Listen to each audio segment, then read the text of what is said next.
Assalamualaikum warahmatullahi wabarakatuh. Perkenalkan nama saya Leonardin Pratama, NIM 4312101054. Di sini saya akan mempresentasikan untuk mengerjakan tugas besar dari mata kuliah Bahasa Indonesia. Saya di sini akan menjelaskan tentang asal-usul konsep dari pendapatan nasional pertama kali di dunia. Konsep pendapatan nasional pertama kali dicetuskan oleh Sir William Petty dari Inggris yang berusaha menaksir pendapatan negaranya yaitu Inggris. Pada tahun 1665, dalam perhitungannya ia menggunakan anggapan bahwa pendapatan ini merupakan penjumlahan biaya hidup atau konsumsi selama setahun. Namun pendapatan tersebut tidak disepakati oleh para ahli ekonomi modern. Sebab konsumsi bukanlah satu-satunya unsur dalam perhitungan pendapatan negara ini. Lalu di sini ada pengertian dari pendapatan nasional. Pendapatan nasional adalah jumlah pendapatan yang diterima seluruh pelaku ekonomi dalam suatu negara selama 1 tahun. Pendapatan nasional memiliki tujuan. Tujuan pendapatan nasional adalah untuk menilai tingkat pertumbuhan ekonomi suatu negara, mengetahui nilai barang dan jasa yang dihasilkan rakyat dalam kurun waktu 1 tahun, dan membuat konsep program pembangunan yang berjangka panjang.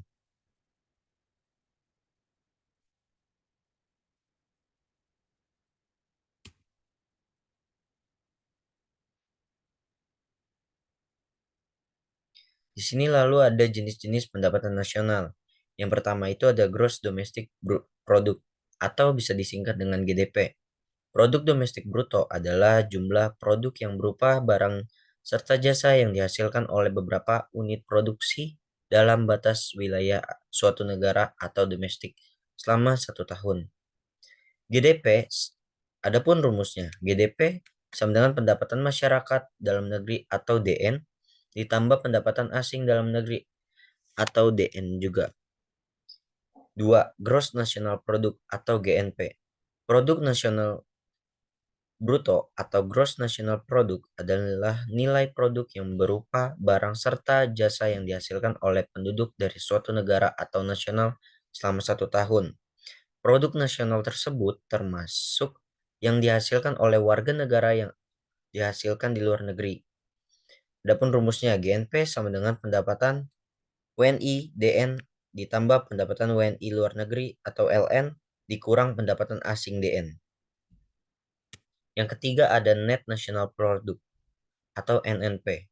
Produk nasional neto merupakan produk nasional bruto dikurangi dengan seluruh penyusutan atas barang-barang modal tetap yang digunakan dalam proses produksi selama satu periode atau setahun. Adapun rumusnya yaitu NNP sama dengan GNP dikurang depresiasi atau penyusutan barang modal. Yang keempat ada Net National Income atau NNI. Pendapatan nasional neto adalah pendapatan yang dihitung menurut jumlah balas jasa yang diterima oleh masyarakat yang berperan sebagai pemilik faktor produksi. Adapun rumusnya, NNI sama dengan NNP dikurang pajak tidak langsung. Lalu yang kelima ada personal income atau PI.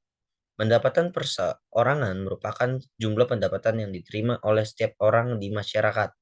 Rumusnya yaitu PI sama dengan NNI dikurang pajak perusahaan, dikurang iuran, dikurang laba ditahan, ditambah transfer payment. Lalu yang keenam ada pendapatan yang disiapkan dibelanjakan. Dapat disebut juga dengan disposable income. Merupakan pendapatan yang siap untuk dimanfaatkan untuk membeli barang serta jasa konsumsi serta selebihnya. Menjadi tabungan yang disalurkan menjadi investasi. Adapun rumusnya itu DI sama dengan PI dikurang pajak langsung. Lalu selanjutnya ada cara menghitung pendapatan nasional. Yang pertama itu ada metode pendekatan produksi. Nilai pendapatan nasional diperoleh dengan cara menjumlahkan nilai-nilai tambahan yang diciptakan oleh tiap-tiap sektor yang ada di dalam perekonomian. Adapun rumusnya, rumus pendekatan produksi adalah sebagai berikut. Y sama dengan buka kurung P1 dikali Q1 ditambah buka kurung P2 dikali Q2 tutup kurung ditambah titik-titik, buka kurung P N dikali QN tutup kurung. Keterangannya yaitu adalah pendapatan nasional sama dengan yaitu pendapatan nasional. PI sama dengan harga barang ke satu. Q1 sama dengan jenis barang ke satu. PN sama dengan harga barang ke N. QN adalah jenis barang ke N. Yang kedua ada metode pendekatan pendapatan. Pendekatan pendapatan atau income of product adalah jenis pendekatan pendapatan nasional yang diperoleh dengan cara menjumlahkan pendapatan dari berbagai faktor produksi yang memberikan sumbangan terhadap proses produksi.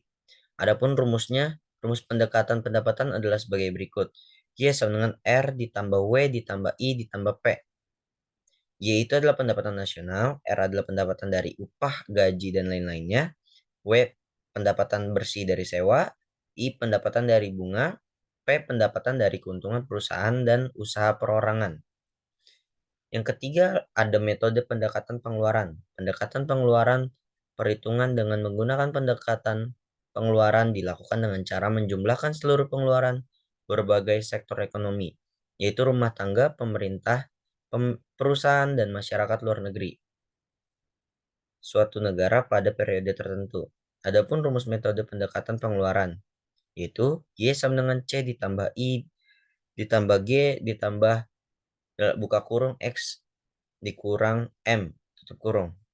Y adalah pendapatan nasional, C adalah consumption atau konsumsi rumah tangga, I adalah investment atau investasi, G adalah government expenditure atau pengeluaran pemerintah, X adalah ekspor, M adalah impor.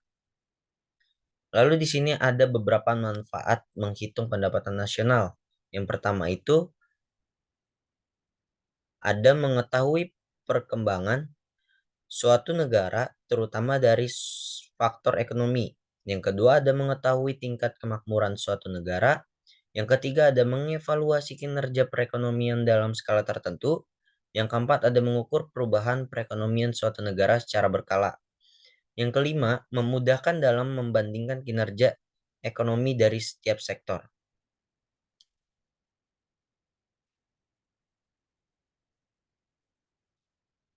Lalu di sini ada beberapa faktor yang mempengaruhi pendapatan nasional. Yang pertama ada permintaan dan penawaran agregat. Permintaan agregat menunjukkan hubungan antara keseluruhan permintaan terhadap barang-barang dan jasa sesuai dengan tingkat harga. Yang kedua ada konsumsi dan tabungan. Konsumsi adalah pengeluaran total untuk memperoleh barang-barang dan jasa dalam suatu perekonomian dalam jangka waktu tertentu. Sedangkan tabungan adalah bagian dari pendapatan yang tidak dikeluarkan untuk konsumsi. Yang ketiga ada investasi. Investasi adalah suatu kegiatan ekonomi dengan cara menanamkan modal di berbagai sektor ekonomi, baik berupa pembelian saham, mendirikan perusahaan, atau membeli obligasi. Sekian dari saya dari presentasi. Mohon maaf jika ada kekurangan kata-kata atau kesalahan kata-kata, mohon dimaafkan. Sekian dari saya. Wassalamualaikum warahmatullahi wabarakatuh.